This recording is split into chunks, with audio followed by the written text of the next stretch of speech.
Letter 102, by Charles Lamb. Nov. 4th, 1802. Observe, there comes to you, by the Kendall wagon tomorrow, the illustrious 5th of November, a box, containing the Miltons, the strange American Bible, with White's brief note, to which you will attend, Baxter's Holy Commonwealth, for which you stand indebted to me 3s. 6d. An odd volume of Montaigne, being of no use to me, I having the whole, certain books belonging to Wordsworth, as do also the strange thick-hoofed shoes, which are very much admired at in London.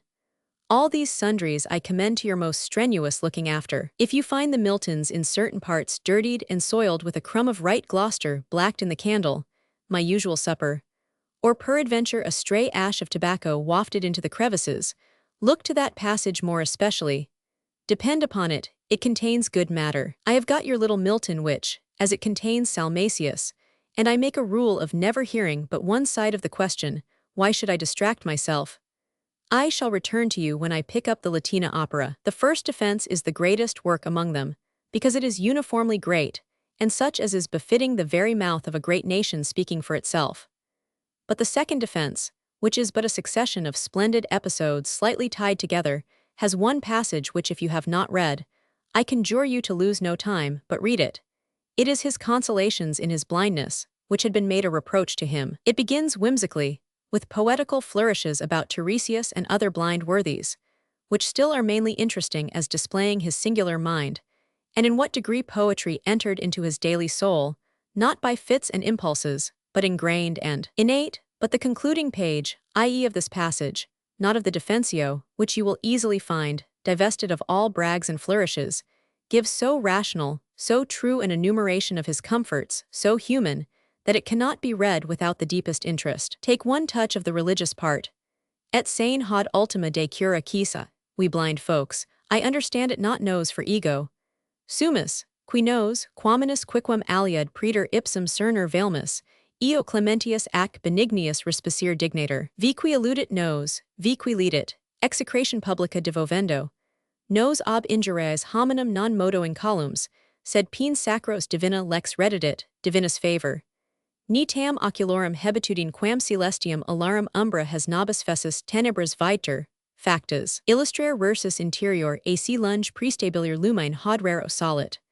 Huc refero, quadet amici efficiosius nunc etiam quam solbent, collant, observant, et sunt, quadet non nulli sunt, quibuscum Palladias ac thesias alterner voces verorum amicorum licet. Vade gubernaculum me pedis, de manum ministro amico, de calo manum tuum, ductor autumn Romans 6 ero tibi ego.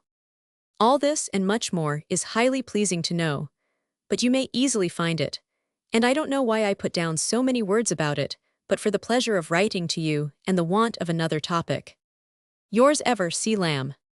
Tomorrow I expect with anxiety SDC's letter to Mr. Fox. Lamb refers to Milton's Defensio, Secunda pro populo Anglicano contra Alexandrum morum ecclesiastum. The following is a translation of the Latin passage by Robert Fellows. And indeed, in my blindness, I enjoy in no inconsiderable degree the favor of the deity, who regards me with more tenderness and compassion in proportion as I am able to behold nothing but himself. Alas, for him who insults me, who maligns and merits public execration, for the divine law not only shields me from injury, but almost renders me too sacred to attack, not indeed so much from the privation of my sight, as from the overshadowing of those heavenly wings, which seem to have occasioned this obscurity, and which, when occasioned, he is wont to illuminate, with an interior light, more precious and more pure. To this I ascribe the more tender assiduities of my friends, their soothing attentions, their kind visits, their reverential observances, among whom there are some with whom I may interchange the Palladian and Thessian dialogue of inseparable friends. Orst, proceed and be rudder of my feet by showing me the most endearing love. Europe in Orst.